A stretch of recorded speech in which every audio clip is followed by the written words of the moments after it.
बात उस समय की है जब एक विधवा औरत खाना पकाने के लिए जंगल में लकड़ियां इकट्ठा कर रही थी।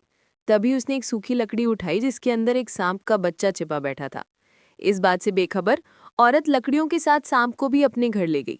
घर जाकर उसने जैसे ही लकड़ियों को जमीन पर रखा, तभी वो सांप बाहर निकल आया। औरत के पास एक पालतू बंदर भी था जो उसके साथ खेलने लगा।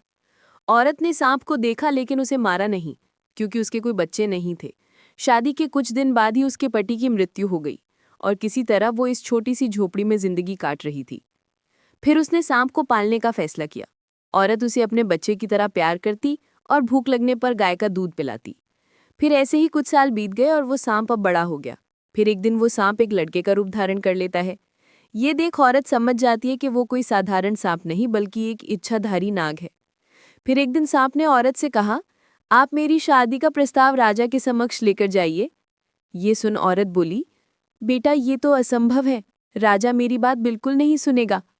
इस पर सांप ने कहा, माँ, एक बार पूछने में क्या जाता है, मैं जानना चाहता हूँ कि राजा अपनी पुत्री की शादी मुझसे कराएंगे या नहीं। औरत बोली, ठीक है बेटा, मैं कल जाऊंगी। फिर अगले दिन वो महल की तरफ निकल पड़ी। थोड़ी देर चलने के बाद औरत महल पहुंच गई।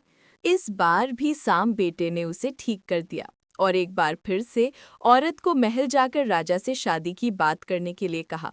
वो घबरा गई और बोली, बेटे, मैं बार बार जलील होने नहीं जा सकती और साथ ही मार पड़ती है सो अलग। माँ, बस ये आखिरी बार, आप चले जाइए, इसके बाद मैं दोबारा नहीं बोलूंगा जाने को। औरत फिर से एक बार राजा से कहती है, महाराज, यहाँ आना मेरी मजबूरी है, बस आखिरी बार मैं आपसे पूछ रही हूँ, क्या राजकुमारी की शादी मेरे सांप बेटे से कराएंगे?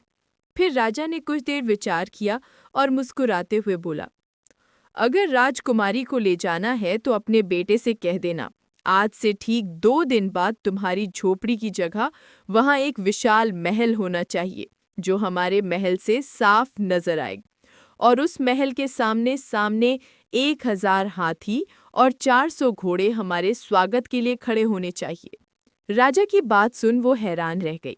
इस बार सैनिकों ने उसे इज्जत से जाने दिया। इस बात की खुशी औरत के चेहरे पर साफ दिख रही थी। घर जाकर उसने बेटे से कहा, महल और हाथी घोड़े की बात कर रहा था राजा। माँ, बस इतनी सी इच्छा है राजा की, ये तो बहुत आसान है। जैसे ही उसने अंदर जाने का प्रयास किया, तभी द्वारपालों ने उसे रोकते हुए कहा, आपको अंदर जाने की अनुमति नहीं है। जब तक राजा का आदेश नहीं होता, कोई भी व्यक्ति महल के अंदर नहीं जा सकता। औरत बोली, बेटा, राजा से बहुत जरूरी बात करनी है, कृपया करके मुझे जाने दें। उसके बार बार आग्रह करने पर द्वारपालों ने उसे महल के अंदर जाने दिया।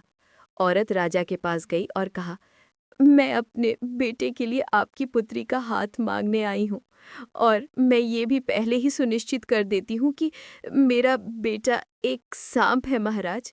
ये सुनते ही राजा क्रोधित हो उठा। फिर सैनिकों ने औरत को घसीटते हुए ले जाकर महल से बाहर फेंक दिया। फिर वो दर्द के मारे कराहने लगी, क्योंकि उसका एक हाथ टूट गया था। अब वो खुद को संभालते हुए किसी तरह घर लौटी और सांप बेटे को महल में हुई घटना के बारे में बताया।